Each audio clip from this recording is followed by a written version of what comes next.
à tous. Quand je disais que j'avais à cœur qu'on chante la bonté de Dieu après mon message,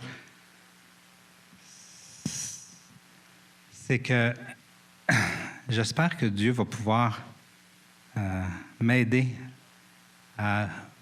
La prédication, c'est supposé d'amener à l'adoration, de vous emmener à adorer Dieu encore plus, à l'aimer encore plus, puis à trouver encore plus combien qui est bon.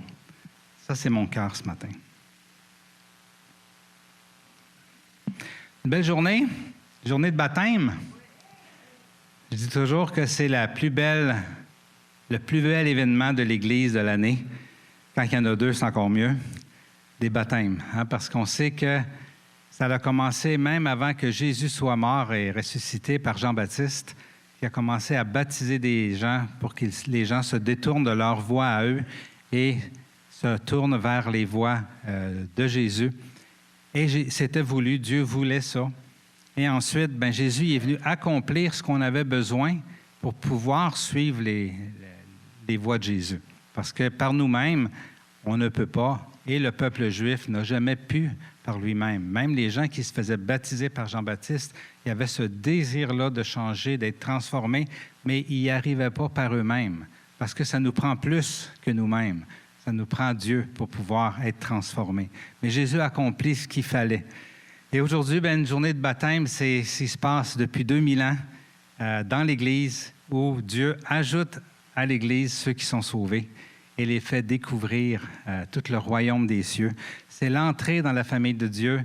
Ce n'est pas le salut. Le salut, ça vient quand on a une conviction de péché et une conviction d'un besoin de Jésus dans notre vie. Et en acceptant Jésus, c'est là qu'on est sauvé, lorsqu'on est régénéré, lorsqu'on est de nouveau par l'Esprit. Mais le baptême, c'est la confirmation qu'on veut aller plus loin, qu'on veut vraiment rentrer. Puis on va en parler un petit peu tout le long. J'avais à cœur vraiment d'avoir ce focus-là, mais comme vous allez voir, c'est un message pour tout le monde, pas juste pour ceux qui sont baptisés, parce qu'on a besoin de se souvenir qui on est et ce que Dieu s'attend de nous autres. Amen. Dans notre thème de l'année, créé à son image, on vient de sortir de différentes séries. Cet été, on a laissé ça un peu plus libre. Cet automne, on avait à cœur d'avoir une nouvelle série qui s'intitule « Le divin en nous ». Parce que créé à son image, tous les hommes de la terre, en fait, et les femmes, sont créés à l'image de Dieu. Mais ce qu'on a de particulier lorsqu'on accepte Jésus dans notre vie, c'est que le divin vient vivre en nous. Et on avait à cœur d'avoir une série qui parle du divin en nous. C'est quoi la différence que ça fait? Donc, c'est notre série cet automne. Et Michael a commencé la semaine passée à en parler quand il a parlé « citoyen du ciel ». Lorsque Dieu vient en nous, on devient citoyen du ciel. En plus d'être citoyen de la terre, mais on devient comme des missionnaires sur la terre et des citoyens du ciel. Mon message que j'ai aujourd'hui, en fait, il est inspiré de trois choses. Dieu l'a modifié un peu ce matin parce que je n'étais pas tout à fait aligné avec, je pense, ce qu'il voulait nous dire ce matin. Alors, il m'a parlé et je vous parle de ce qu'il m'a parlé. Mais il y avait trois choses déjà qui trottaient dans ma tête. C'était, premièrement, Joseph, le mari de Marie. Ma femme, on jasait avec ma femme, puis elle m'a dit « Hey, c'est une femme qui a dit ça, là. Hein? Elle dit « Dieu a plus souvent parlé à Joseph dans la Bible qu'à Marie. » C'est comment ça? Ah oui, Marie, l'ange Gabriel y est apparu, mais après ça, toutes les interventions de Dieu dans ce couple-là, c'est toujours par l'intermédiaire de Joseph. Et c'est 4 fois, en fait, que Joseph a eu des songes durant l'histoire de Noël, finalement. Alors, j'ai trouvé ça intéressant que ma femme me dise ça. Ça ne veut pas dire qu'il n'a pas parlé à Marie en d'autres temps, mais en tout cas, la Bible elle rapporte que 4 fois, Dieu est intervenu dans l'histoire de Marie et Joseph et Jésus, bien entendu, en parlant à Joseph. Alors, je vais beaucoup me baser là-dessus. On va parler beaucoup de Joseph ce matin. Une autre chose qui m'a influencé pour mon message ce matin, c'est une lecture d'un livre que je suis en train de faire d'un des personnes qui est venues prêcher à notre Église dans notre série Différents mais humains, où on voulait inviter des gens de toutes les familles d'Église. Et il m'avait donné un livre, Les Anabaptistes. Et j'ai trouvé ça très intéressant à lire ça. Vous savez, les Anabaptistes, c'est le début de notre histoire, l'Église évangélique. En fait, le début de l'histoire, c'est avec Jésus, mais après ça, il y a eu une religion qui a été fondée un petit peu, qui marchait un peu avec les politiciens du temps. Et il y a à peu près 500 ans, il y a eu une réforme. On s'est aperçu qu'on était sauvés par la foi. Et suite à cette réforme-là, des protestants, finalement, est arrivé les anabaptistes qui, eux, avaient une idée un peu différente de Luther et Calvin, qui sont les premiers réformés, les premiers protestants. Eux sont arrivés avec une vision différente des choses. Puis c'est un livre qui vraiment me parle énormément parce que c'est vraiment beaucoup ce qu'on croit, toute l'Église évangélique, peu importe la dénomination, ce que les anabaptistes ont. C'est sûr qu'on possède ce que Luther a découvert, qu'on était sauvés par la foi, que ça ne venait pas de nous autres, ça ne venait pas des œuvres, mais c'était un cadeau gratuit de Dieu. Mais les anabaptistes sont allés plus loin que ça. Et c'est très intéressant comme livre. Et ça m'a influencé pour le message que j'ai ce matin. Et le chapitre qui m'a influencé dans ce livre-là ce matin que je vais vous apporter, c'est, vous savez, on se dit souvent que Jésus est sauveur et Seigneur. Mais eux, ils disent, c'est pas dans le bon ordre. Pour eux, ce qui est important de dire, c'est que Jésus est Seigneur et Sauveur. Pour les anabaptistes, Jésus est plus Seigneur que Sauveur. Ça fait drôle d'entendre, de lire ça. Mais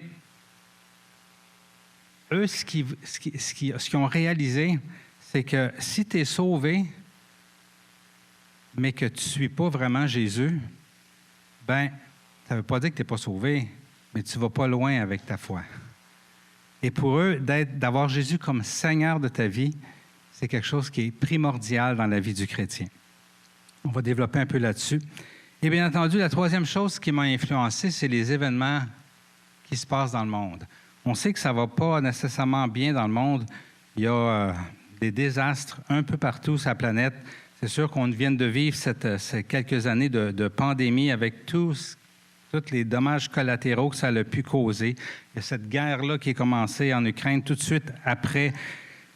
Il y a aussi de la tension comme jamais dans le monde entre toutes les puissances du monde. Il y a les menaces de guerre nucléaire en passant qui n'arrivera pas à moins que Dieu le permette, parce que Dieu est le maître. Hein? Il y a un passage qui me touche beaucoup dans la Bible, et ça dit « Si Dieu n'était pas intervenu, tout aurait été détruit ».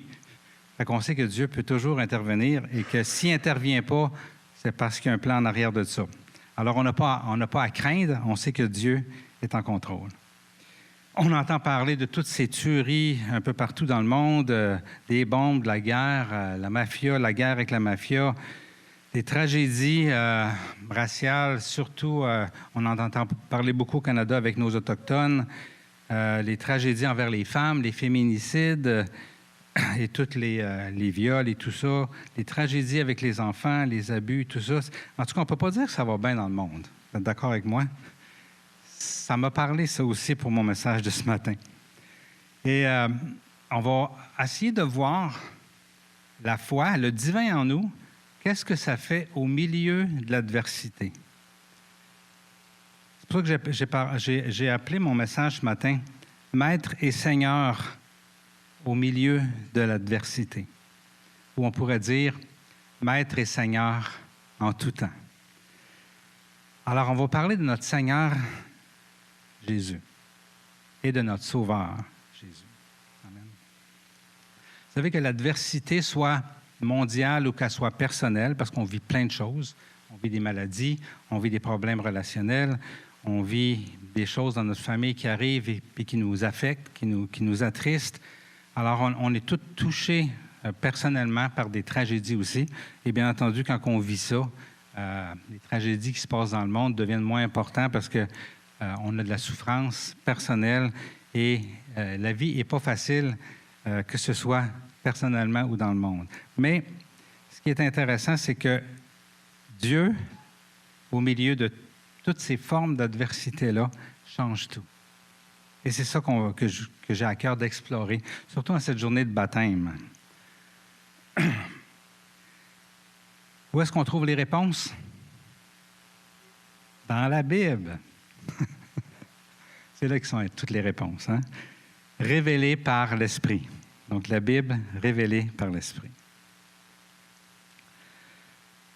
Donc, je reviens à Joseph. Notre Joseph, fiancé à Marie. Marie tombe enceinte. Et, bien entendu, quand ta blonde ou ta fiancée, que tu n'as jamais couché avec parce que tu as voulu respecter les lois de Dieu, puis tu as voulu être correct, elle tombe enceinte, ça ne va pas nécessairement bien dans ton cœur, n'est-ce pas?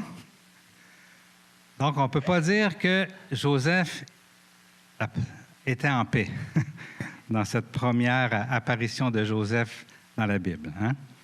Ça n'allait pas bien dans sa vie. On va lire le passage. Ça dit, « Voici de quelle manière arriva la naissance de Jésus. Marie, sa mère, était fiancée à Joseph. Or, avant qu'ils aient habité ensemble, elle se trouva enceinte par l'action du Saint-Esprit. » Facile pour Marie? En fait, pas facile parce que c'est un bouleversement de vie. Mais pour Joseph, qui ne savait pas ce qui se passait, ça n'allait pas bien. Je pense qu'on peut extrapoler de ce que Joseph vivait à ce moment-là, plein de choses que nous, on a pu vivre ou qu'on vit en ce moment, puis qui est probablement moins pire que ce que Joseph vivait dans sa tête à ce moment-là. Mais heureusement, Joseph était croyant. Et parce qu'il était croyant, il faisait tous les bons choix, n'est-ce pas? Pas nécessairement. Donc, on peut se consoler quand on ne fait pas les bons choix en regardant Joseph. Hein? Ça dit, Joseph, son fiancé, qui était un homme juste et qui ne voulait pas l'exposer au déshonneur, se proposa de rompre secrètement avec elle. Donc, Joseph était un bon homme et il aurait pu décider de faire lapider Marie, mais il était bon, il était croyant et il avait de la compassion, il avait de l'amour et il était sûrement déçu, sûrement blessé, mais il n'a pas voulu qu'on lapide Marie. Il a préféré, en secret, la laisser aller. Ça, c'était sa réaction humaine. Ça, c'est typique de nos réactions. Hein? Quand on vit de l'adversité, une situation survit, on est anxieux, on est déstabilisé, on est pris en notre conscience, entre notre conscience, nos plans, nos déceptions, nos frustrations, notre colère, notre agitation, notre recherche de solutions, et on trouve une solution humaine. Donc, Joseph avait trouvé une solution humaine qu'on pourrait dire louable dans la circonstance, mais complètement à côté de la traque du plan de Dieu.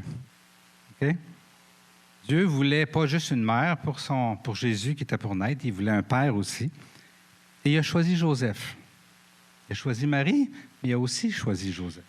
Et on va voir pourquoi il a choisi Joseph en explorant un peu l'attitude et la vie de Joseph.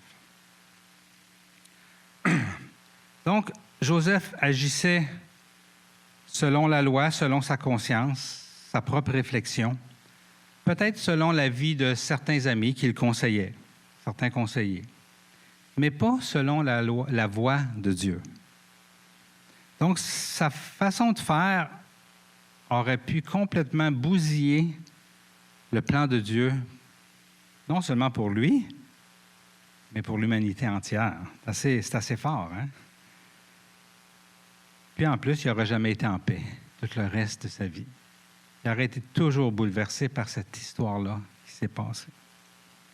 Mais Dieu est intervenu, heureusement, et on lit dans la suite, « Comme il y pensait, un ange du Seigneur lui apparut dans un rêve et dit, « Joseph, descendant de David, n'aie pas peur de prendre Marie pour femme, car l'enfant qu'elle porte vient du Saint-Esprit.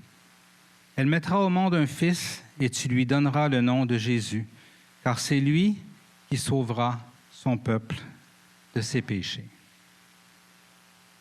Vraiment pas la même idée que Joseph avait dans sa tête lorsqu'il a vécu l'adversité. On vit souvent l'adversité sans connaître tout ce qu'il y a en arrière de l'adversité. Et pas juste ce qu'il y a en arrière du niveau humain, mais ce qu'il y a en arrière au niveau spirituel aussi. On sait qu'il y a des instances spirituelles qui sont nos ennemis et qui constamment veulent mettre des bâtons dans nos roues. Nous mettre des bâtons dans les roues. Hein? Constamment. Et on ne sait pas tous les enjeux de ce qu'on vit. On ne connaît pas. Joseph ne connaissait pas ça. Mais Dieu lui a parlé. Et lui explique que ton focus, Joseph, n'est pas à la bonne place. Tu focuses en ce moment sur les circonstances. Tu focuses aussi sur ce que ça va te faire à toi, hein, sur la peine que tu as, sur tes frustrations. Mais moi, je veux changer ton focus. Je voudrais que tu focuses sur mon plan, sur ce que j'ai prévu pour ta vie et ce que j'ai prévu aussi pour l'humanité. Et c'est souvent une version de focus qui nous fait mal réagir et choisir mal dans nos vies lorsqu'on vit l'adversité. En fait, on a rarement le focus à la bonne place dans l'adversité. Hein? On est plus dirigé par nos émotions, par notre raisonnement lié à nos émotions, et encore moins par Dieu que quand tout est calme et quand on est en paix. Mais la clé pour comprendre pourquoi Dieu devrait être le Seigneur de notre vie, il vient par la suite. Ça dit, tout cela arriva afin que s'accomplisse ce que le Seigneur avait annoncé. Dieu avait prévu longtemps d'avance que ça ne se passerait pas comme Joseph avait prévu. Et Dieu l'a révélé à Joseph. Joseph l'a entendu et Joseph a obéi, comme on va voir. Dieu a un plan pour le monde, mais il y a aussi un plan pour ta vie personnelle. Et le seul qui peut t'emmener là où Dieu te veut, c'est lui. Toi, tu ne peux pas. Tu ne peux même pas y penser où est-ce qu'il veut t'emmener. Et sûrement pas tes conseillers et ton background de vie. Hein? Il y a juste lui qui peut nous emmener là où il veut nous emmener. Et où est-ce qu'il veut nous emmener, c'est bon. Ce qu'on va voir, c'est que ce n'est pas toujours facile de passer par le passage pour se rendre là où il veut nous emmener. Et où ce qu'il veut nous emmener, c'est bon. Et ce qu'il veut faire par nous, c'est bon aussi. Mais pour ça, pour pouvoir vraiment marcher dans ce que Jésus a pour nous, Jésus doit être le Seigneur de notre vie. Il ne peut pas être juste le sauveur de notre vie. Il faut qu'il soit le Seigneur de notre vie. Je ne sais pas ce que vous vivez actuellement, personnellement. Peut-être de l'anxiété, peut-être des situations difficiles. Peut-être des situations difficiles dans votre couple, des situations difficiles avec vos enfants, peut-être des questionnements, peut-être des problèmes financiers, peut-être de la maladie, peut-être de la pression au travail. Même si Dieu n'a pas annoncé par les prophètes, comme dans ce cas ici, ce qui était pour vous arriver dans la Bible, Dieu a autant un plan pour vous qu'il y en avait un pour Joseph et Marie. Mais la seule façon de rentrer dans son plan et de marcher dans son plan, c'est qu'il soit le Seigneur de notre vie et que lui nous dise où aller, nous dise quoi faire, nous révèle quel choix prendre dans notre vie de tous les jours. Il y a un plan de bonheur et de paix pour chacun de nous autres. Il veut l'accomplir. En nous, et pour les autres. Et c'est ça qui est extraordinaire. Quand Jésus est maître et Seigneur de notre vie, ce n'est pas juste à nous que ça bénéficie. Ça bénéficie à ceux qui nous entourent. Les anabaptistes voyaient que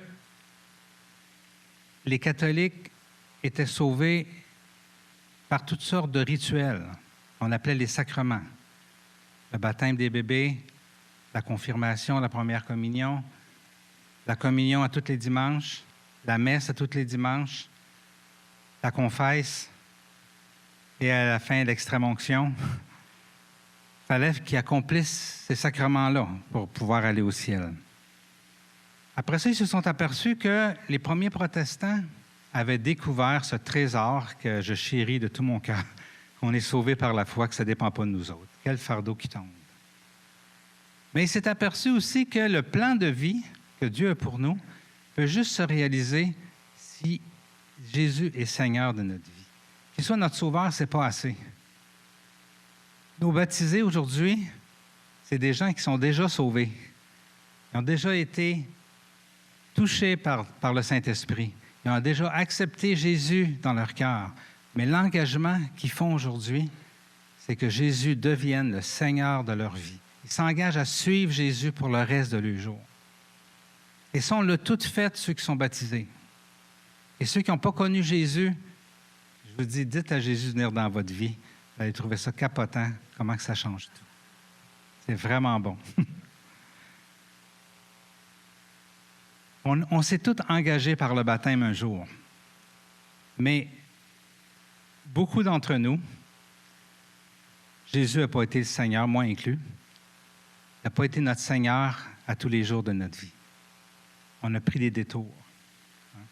On est redevenu Seigneur de notre vie parfois.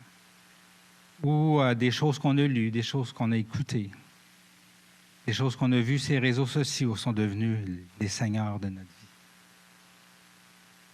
Jésus veut qu'il soit le seul Seigneur de notre vie. Il ne veut pas partager sa gloire avec personne.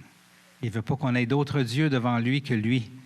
Pourquoi? Parce qu'il sait qu'il y a juste lui qui peut nous emmener vers la destinée glorieuse qu'il nous a préparée. Mais pour ça, il faut qu'il soit Seigneur de notre vie. Amen.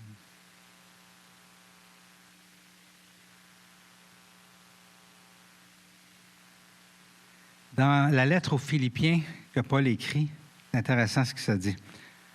Chapitre 2, versets 7 à 11, ça dit « Reconnu comme un simple homme, en parlant de Jésus, il s'est humilié lui-même en faisant preuve d'obéissance jusqu'à sa mort, même la mort sur la croix. C'est aussi pourquoi Dieu l'a élevé à la plus haute place et lui a donné le nom qui est au-dessus de tout nom, afin qu'au nom de Jésus, chacun plie le genou dans le ciel, sur la terre et sous la terre, et que toute langue reconnaisse que Jésus-Christ est Seigneur à la gloire de Dieu le Père. » Intéressant comme passage. Deux mots que je veux attirer votre attention ici.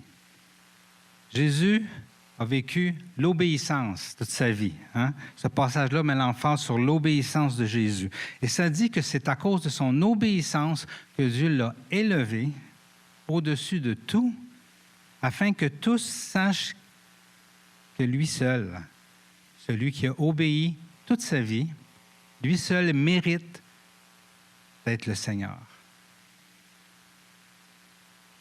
C'est par son obéissance qu'il est devenu le Seigneur. C'est par notre obéissance qu'on peut suivre Jésus vraiment. C'est par notre obéissance qu'on peut vraiment aller vers la destinée glorieuse que Dieu a pour chacun de nous, cette vie que la Bible qualifie de abondante. Dieu a ça pour nous. Okay? Et sa définition d'abondante, ça ne sera pas nécessairement la vôtre. Je vous dis d'avance. Mais ça va être plus beau quand vous allez vraiment rentrer dedans. Amen? Voyons la réaction de Joseph. À son réveil, Joseph fit ce que l'ange du Seigneur lui avait ordonné. Dieu parle à Joseph. Joseph obéit. La Bible ne le dit pas, mais moi je crois que Dieu a choisi Joseph pour être le père adoptif, qu'on pourrait dire, de Jésus, à cause de son obéissance. L'ange Gabriel a dit à Marie, « Tu es bénie entre toutes les femmes. » Marie, elle avait sûrement quelque chose d'extraordinaire, sûrement aussi l'obéissance. Mais Joseph a été choisi comme père de Jésus parce qu'il était obéissant. Parce que Dieu était vraiment son Seigneur. Ce n'était pas juste un Dieu en qui il croyait, il était son Seigneur. Et pour Dieu, c'est un qualificatif, une qualité, je dirais, un prérequis essentiel à pouvoir bâtir le royaume avec lui. Amen. À son réveil, Joseph était en paix. Non pas bouleversé, parce qu'on est tout le temps bouleversé par tout ce que Dieu nous appelle à faire, mais en paix dans son cœur. Même si les événements autour de lui n'avaient pas changé. C'était les mêmes les événements d'avant. D'avoir Jésus comme Seigneur, Dieu comme Seigneur, l'aide à faire face à tout ce qui va suivre. Les critiques. Hein? On sait qu'il s'est sûrement fait critiquer pour avoir accepté finalement de rester avec Marie, malgré qu'elle était enceinte. Il n'était pas marié encore. Okay? Mais la paix que Dieu lui a donnée, parce qu'il savait qu'il était d'un voie de Dieu, ça fait qu'il était capable de vivre toutes les épreuves qui venaient à cause de sa décision de suivre Dieu. Le deuxième songe que Joseph a, on sait quand ça arrive, il est rendu à Bethléem, Jésus est né, et l'adversité, OK, est autour de lui. On apprend que, c'est-à-dire on apprend, nous on le sait parce qu'on a lu l'histoire, là. Joseph ne le savait pas, mais Hérode veut tuer Jésus.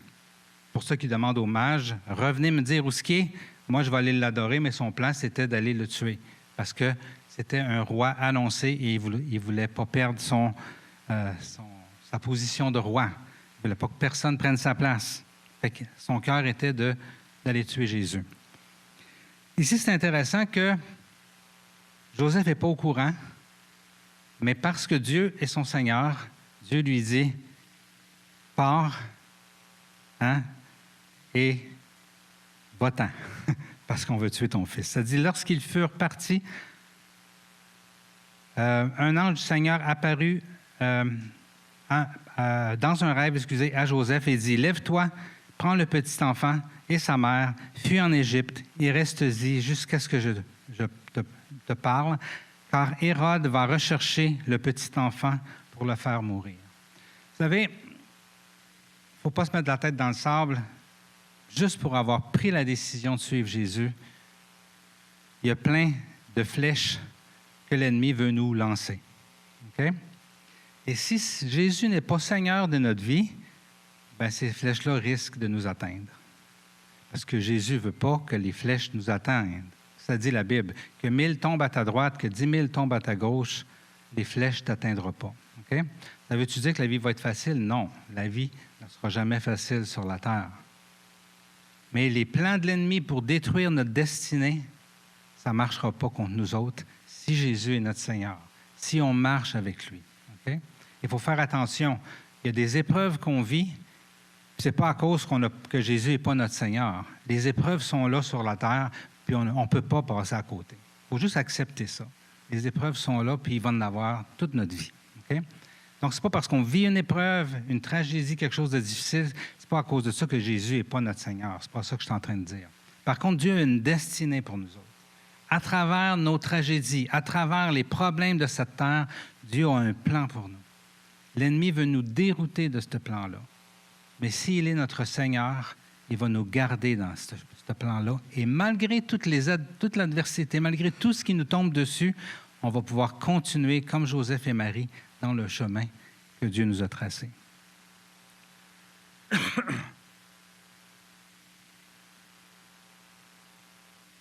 Joseph se leva. Qu'est-ce qu'il a fait? Il a obéi. Prit de nuit le petit enfant et sa mère et se retira en Égypte.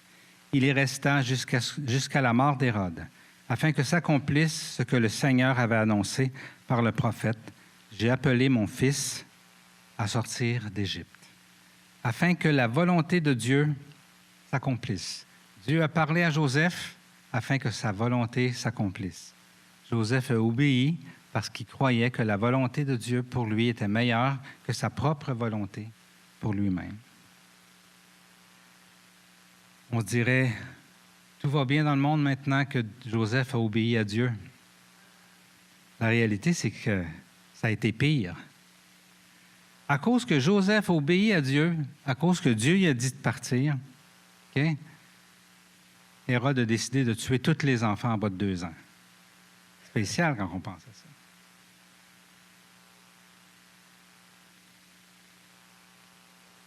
Je vais vous lire un passage qui peut être bouleversant.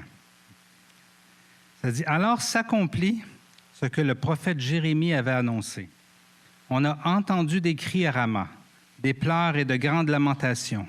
C'est Rachel qui pleure ses enfants et n'a pas voulu être consolée parce qu'ils ne sont plus là. » Ça peut être dérangeant, ce passage-là.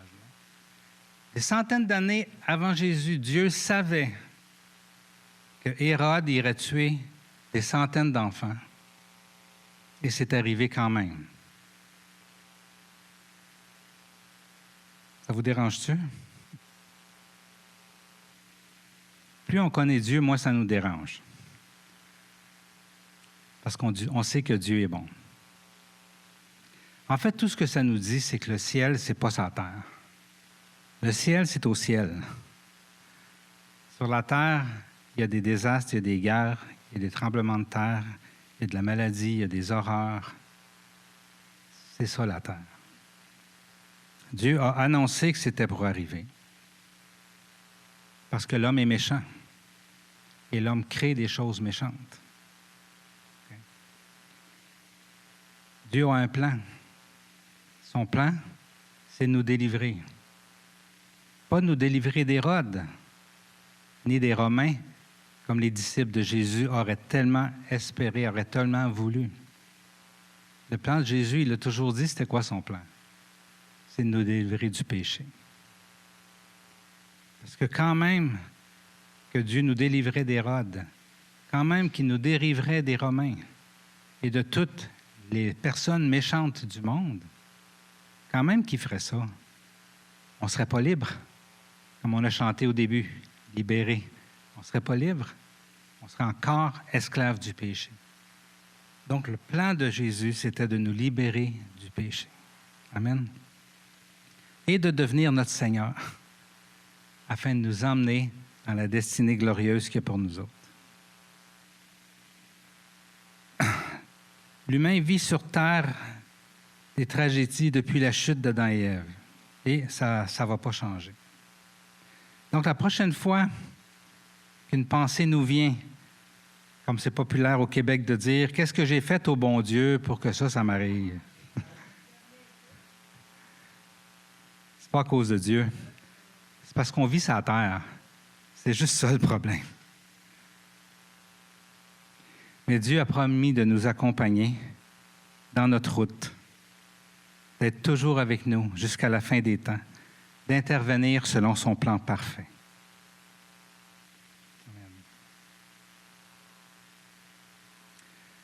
Ça dit, après la mort d'Hérode, un ange du Seigneur apparut dans un rêve à Joseph, en Égypte, et dit, troisième fois qu'il parle à Joseph, « Lève-toi, prends le petit enfant et sa mère, va dans le pays d'Israël, car ceux qui en voulaient à la vie du petit enfant sont morts. » Dieu avait un plan pour Joseph, comme il y a un plan pour chacun de vous. Et même quand que tu peux être assis confortable en Égypte, parce que là, il n'y a plus de crainte qui tue ton enfant, bien Dieu, quand c'est le temps de faire un move, il nous demande de faire un move. Même dans notre petit confort. Il dit, à un moment donné, il dit, il faut avancer, il faut aller plus loin. On retourne.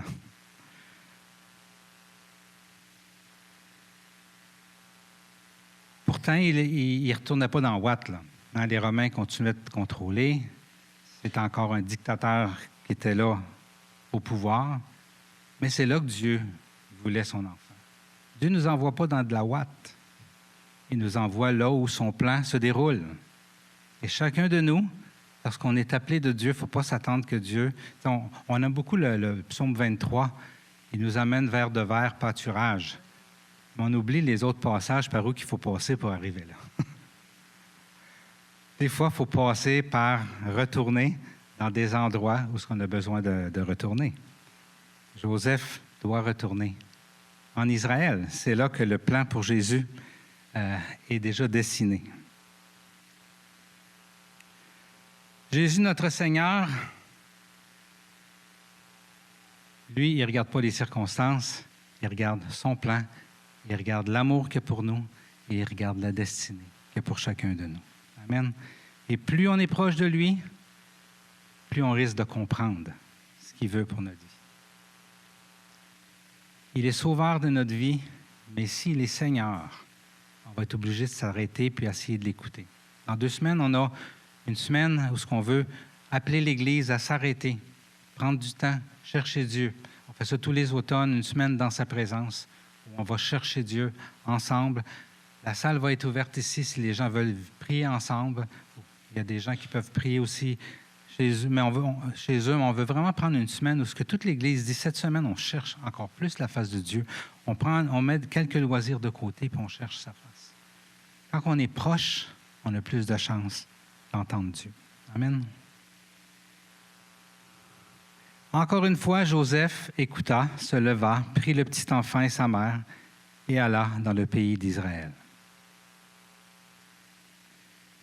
Quatrième fois que Dieu parle à Joseph, dans Matthieu 2, 22. Cependant, quand il apprit, là c'est Joseph, quand Joseph apprit qu'Archélaüs régnait sur la Judée à la place de son père Hérode, il eut peur de s'y rendre. Averti dans un rêve, il se retira dans le territoire de Galilée et vint habiter dans une ville appelée Nazareth. Joseph eut peur. Avez-vous peur des fois? Si vous avez peur, Dieu a une direction pour vous. Okay? Il y a quelque chose à vous dire. Soit qu'il veut vous réconforter, vous dire, regarde, fais un pas, j'ai quelque chose pour toi. Reste pas là dans ta peur, j'ai quelque chose de mieux pour toi. Amen. Il l'envoyait-tu dans de la ouate à Nazareth? Non, il retournait dans ce pays-là où ce que Marie a été reconnue comme adultère, où ce que lui a eu un enfant sans être marié, où ce qui avait été sûrement critiqué, et où ce qu'éventuellement ils vont vouloir jeter Jésus en bas d'une falaise. Il ne retournait pas dans la ouate. Hein? Il l'envoyait où? Là où est son plan. Dieu nous envoie toujours là où est son plan. Pas dans de la ouate, mais il nous garde en paix. Hein? Il nous garde en paix, il reste avec nous, il nous réconforte, il est le consolateur. Il y a une histoire qui m'interpelle aussi de Joseph, c'est lorsque Jésus a eu 12 ans. Ça, c'est intéressant. Ça nous aide aussi à comprendre encore pourquoi des fois, on ne comprend pas les voies de Dieu et on est agité et on est inquiet et anxieux et on se pose des questions. Pourquoi? Pourquoi? C'est l'histoire où lorsque Jésus avait 12 ans, vous vous souvenez, il s'en va à Jérusalem et ils vont visiter le temple pour la Pâque et ils retournent et Jésus ne les accompagne pas. Puis les autres, ils se disent, Jésus va suivre, il a 12 ans, il est assez vieux pour suivre et ils s'aperçoivent qu'il n'est pas avec eux. Ils retournent à Jérusalem, puis là, ils se mettent à le chercher partout. Et ça dit, au bout de 3 jours, ils le trouvèrent dans le temple, assis au milieu des maîtres.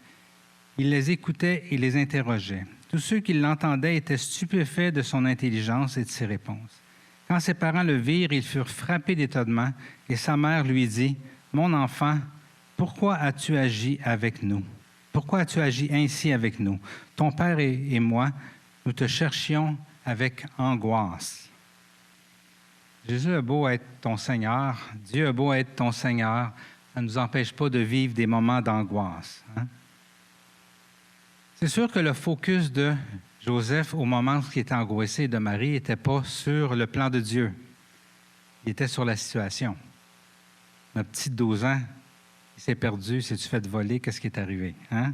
Donc, ça les fait, bien entendu, réagir de façon humaine.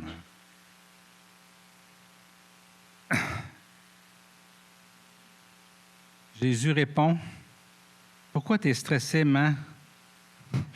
Pourquoi tu es stressé, pas? Je suis dans le plan de mon Père. » Souvent, on est stressé et on ne comprend pas c'est quoi le plan de Dieu, n'est-ce pas? Ça vous arrive-tu? Si vous pensez que vous êtes tout seul, c'est intéressant de voir comment se sentaient Joseph et Marie, Saint Joseph et Sainte Marie. Jésus dit, mais ils ne comprirent pas, c'est-à-dire la Bible dit, mais ils ne comprirent pas ce que Jésus leur disait. Hein? Ils ne comprirent pas que Jésus était dans le plan de Dieu. Pourtant, Jésus leur a dit, vous ne savez pas qu'il faut que je fasse les choses de mon Père? Ils ne comprenaient pas. Mais ils ont continué à faire confiance. Ils ont continué à suivre les voies de Dieu. Ils ont continué à faire de Dieu leur Seigneur. Ils ont continué d'obéir au Père. Et finalement, la mission qu'il y avait sur Terre s'est accomplie. Et grâce à ça, on est ici, réunis ce matin, le 11 septembre 2022. Pas 2001, heureusement. Non seulement pour glorifier Dieu, non seulement pour savourer notre salut, mais pour faire de Jésus notre Seigneur et d'être témoins de personnes qui vont s'engager aujourd'hui à faire de Jésus leur Seigneur. Amen.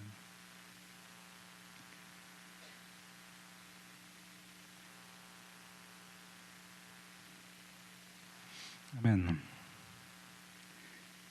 Dans le livre que je lis, ça dit « Jésus devient Seigneur quand nous nous engageons à le suivre dans notre vie quotidienne. » Jésus ne devient pas Seigneur quand on dit « Seigneur, je te reçois comme le Seigneur de ma vie. »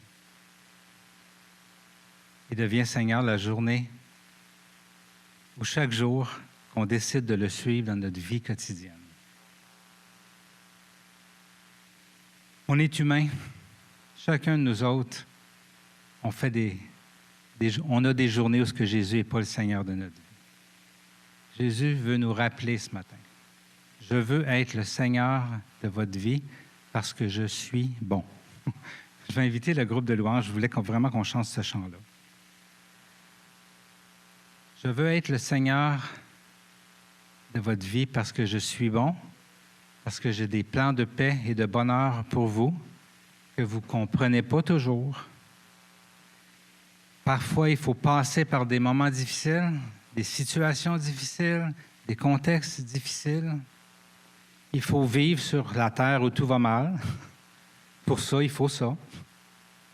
Mais j'ai des plans pour vous. Je veux diriger ta vie.